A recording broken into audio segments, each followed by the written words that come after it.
Good evening and welcome to U News. I'm Marcus Brooks. And I'm Jamie Bullion. Tonight, we'll give you the inside look at why it's important to get a flu shot. Also, find out where you need to go if faced with a medical emergency or illness while living on campus. These stories and more on tonight's edition of U News. Yesterday morning, USD students and staff were alerted by email of a telephone scam in which all 677 and 624 numbers were being called by an automated system. CEO Janet Mount says those who answered were being asked for their Vermilion Federal Credit Union card number, claiming the card was being deactivated. Mount says 4 people have given information to the callers, which were numbers traced to Romania. Do not give out any account information ever. We would never ask you for that. We already have it. And if you don't have an account with us, because this could happen to anybody, it just happened to us. Your financial institution will never ever ask you for account information because they already have it. Mount also says that people should understand the difference between giving information to a known source and an unknown solicitor. If you make the call and you know that it's a legitimate company that you're going to, same way on the internet, then that's different than if they solicit you. So don't ever give out account information. After receiving an account number, the criminals have access to the account and can withdraw money from it. Mount says similar cases have happened in Aberdeen and Rapid City. The company's fraud department also told her the scams have been going on since July.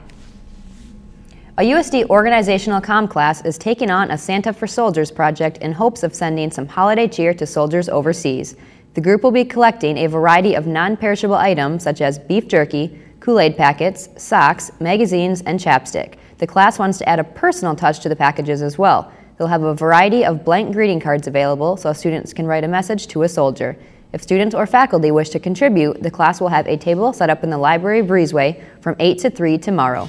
The group also plans on having tables set up outside of Jones Food Center and Hy-Vee on Saturday and Sunday from 11 to 4. An associate professor of music here at the U was more than surprised this summer when he got a call from a national advertising agency. Stephen Yarborough received a request to use his orchestral composition, Angels Dances, in a Welsh's Purple Grape Juiceade. Yarborough says he never thought something like this would ever happen to him. The commercial first aired last week and featured Chef Alton Brown from the Food Network show Good Eats. To see the commercial featuring Yarborough's composition, go to www.welches.com. It's happening right here on campus. Food is replacing cash. U News' Sarah McIntosh has the story behind how students are paying off their fines in an unusual yet helpful way. This year is the very first annual Food for Fines hosted by the ID Weeks and Lohman Health Sciences Libraries, which is allowing students to pay off their library fines with food donations. Food for Fines started last Sunday and is running until the Wednesday before Thanksgiving. Each food item donated is equivalent to $1 in fines, and all food items collected will be donated to the Vermilion Food Pantry. And the types of food that you can give are usually canned goods, anything like soup or canned tuna, things like that, anything canned vegetables, peanut butter, those kinds of things. The kinds of foods that aren't good are something like ramen noodles or anything where the packaging can be ruptured so that it's no longer safe to eat. And we ask that you just bring them to the circulation desk because there's a box there, and that way we can credit you for your library fines. The Vermilion Food Pantry is located right here in Trinity Lutheran Church on 816 East Clark Street, right across from Prentice Park. When you're trying to find items that you need to pay off those library fines, they're really looking for peanut butter and macaroni and cheese.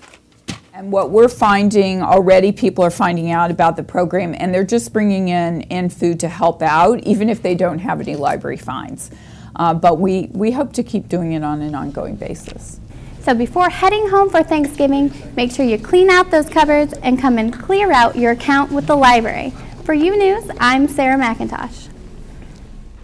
Thanks, Sarah. Coming up after the break, we'll check in with Sarah once again, but this time she's live at the Newhart Center. Stay with us.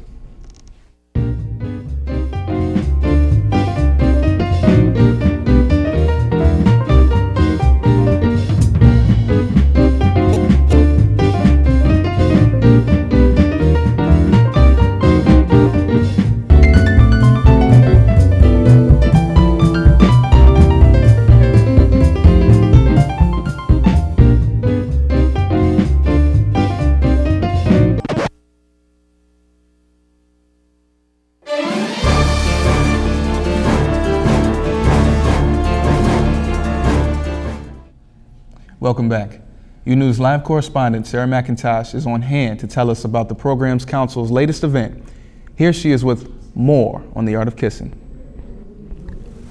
That's right. There is going to be a lecture tonight on kissing. There's going to be music and slideshows and lessons on how to be more kissable, how to avoid those first kiss jitters, and how to stay away from kissing mistakes. There's going to be tips on how to be more of an intimate kisser. And this event has been said to be very informative, entertaining, and extremely funny because it's aired on radio stations and TV shows such as The View and The Today Show. And now it's coming to campus in the Commons at 8 o'clock to 10 tonight. And they are looking for student demonstrators. So it might be the perfect time to find your crush. Bring them along and cross your fingers. For U-News, I'm Sarah McIntosh. Thanks, Sarah. With so many construction projects behind schedule and over budget around town, it might be surprising to hear there's one that isn't. The new City Hall is coming in both on time and on budget. The City Hall is scheduled to be completed March 2nd, 2009, but it may be completed earlier than that. City Manager John Prescott says the contractor has played a big part in keeping prices low. Top of these things, understood the urgency and the potential volatility of how things may be changing and got those items placed early. The city will pay for the building with a $4.5 million bond issue, which will be paid back over 20 years. Also, the city will use $1.5 million in second penny money from your sales taxes. The USD Foundation has just finished its second highest giving year in the history of the organization. Earlier this week, Foundation administrators released their annual financial report. It included an income of nearly $13 million, including gifts of $15.8 million. Total assets of the Foundation on June 30th were $182 million. How has the struggling economy affected the Foundation? USD Foundation CEO Brian Benshoff says the struggling economy has yet to affect their fundraising. Benshoff says the Foundation's conservative investment style protected the portfolio from larger losses that many similar organizations have suffered. The Foundation is a major financial supporter to the university, as well as a large contributor to USD scholarships. South Dakota Senator John Thune is looking to push South Dakota priorities in his new Senate leadership position. Yesterday, Senator Thune was elected to the number 5 spot in the Senate Republican leadership. Thune says he thinks it's really key to have a seat at the table and to use that seat to help move South Dakota and the country in a positive direction. Thune says he hopes to push legislation to boost renewable fuels, infrastructure development, and technology and energy issues. Another former South Dakota senator may soon step into a new position. According to Democratic officials, former Senate Majority Leader Tom Daschle has accepted President-elect Barack Obama's offer to be Secretary of Health and Human Services. Although the appointment has yet to be announced, Democratic officials say that former Senator Daschle has the job unless unforeseen problems occur while reviewing his background. For the past 3 semesters, Carol Guy's Art and Identity Idea class has put together an exhibit featuring local artists. Last week, the current class members hosted an open house at the Washington Street Arts Center. Students interviewed various types of artists, ranging from painters to musicians. They then took pictures and wrote an essay. The project serves as the action component for the Idea class. Several students from the class, as well as the artists, attended the event and spoke about how the project has touched them. Guy says many students were reluctant to begin the project, but in the end, they enjoyed the time and effort they spent on it. The exhibit will be on display until the end of the month. After that, it'll join photos from previous Idea projects at the entrance of the Art Center. With finals week fast approaching, students should be thinking about their health along with tests and papers. The flu season began in October and continues until the end of February. Student health coordinator Rashawn Putoff says flu shots are the most effective way to prevent getting the airborne virus. The shots are available at most clinics, including Sanford Medical Clinic, which offers the shots weekdays for $29, or at no extra cost if you're covered by insurance.